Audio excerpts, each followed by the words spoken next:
అందరికీ జై శ్రీరామ్. ఇప్పుడే ఒక వీడియో చూసా ఫేస్‌బుక్‌లో. ఒకసారి ఆ వీడియో మీరు కూడా వినండి.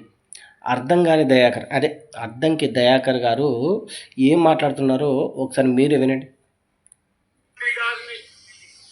రాజకీయంగా ఎదుర్కోలేక దొంగ కేసులు పెడుతున్నాడు మోడీ. నేనంటున్నా మోడీకి, ఏ మోడీ, బీజేపీ మోడీ, బ్రిటిషోనికే భయపడని కాంగ్రెస్ ఇది బీజేపీకి ఎంత భయపడుతుంది అనుకున్నావు అని చెప్పి ఈరోజు హెచ్చరిస్తున్నా. మోడీ, అమిత్ షా ఒక కేడీలు, ఈ దొంగలు దేశం కొరకు ప్రాణాలు అర్పించిన కుటుంబం మీద కక్షగట్టుడు. వినారా? మన అద్దంకి దయాకర్ గారు ఏం మాట్లాడుతున్నారు? నిన్నగాక మొన్న కాంగ్రెస్ వాళ్ళు ఒక పదవి ఇచ్చారు, ఇక ఊగిపోతుండ్రు, మామూలుగా మాట్లాడట్లా. అంతకుముందేమో నేను పాకిస్తాన్ని ప్రేమిస్తా అన్నాడు. ఆ మాట అన్నందుకు గానో లేకపోతే ఇంకేదో తెలియదు కానీ ఆయనకి కాంగ్రెస్ పదవి ఇచ్చేసింది.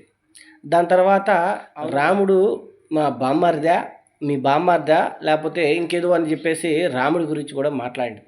సరే, ప్రతి వాళ్ళకు ఒక సమయం వస్తుంది, ఆ సమయం కోసం ఎదురు చూస్తూ ఉండాలి.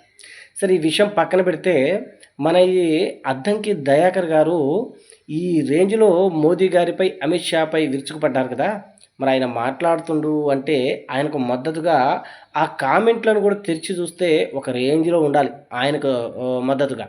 కానీ ఒకసారి ఆ కామెంట్లను ఓపెన్ చేసి ఆ లింక్ పంపిస్తాను, మన డిస్క్రిప్షన్లో పెడతా. ఒకసారి ఆ లింక్ ఓపెన్ చేసి చూడండి. ఆ కామెంట్లలో ఒక్క కామెంట్ కూడా ఈయన మాట్లాడిన మాటకి పాజిటివ్గా లేదు. అంటే దీన్ని బట్టి అర్థమైంది ఏంటంటే ఈయన ఫాలోయింగు ఏ రేంజ్లో ఉందో ఈ జనం చేసిన కామెంట్లే చెబుతున్నాయి.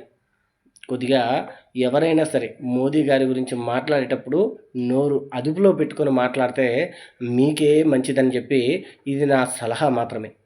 అర్థమైందిగా? జై శ్రీరామ్, భారత్ మాతాకి జై.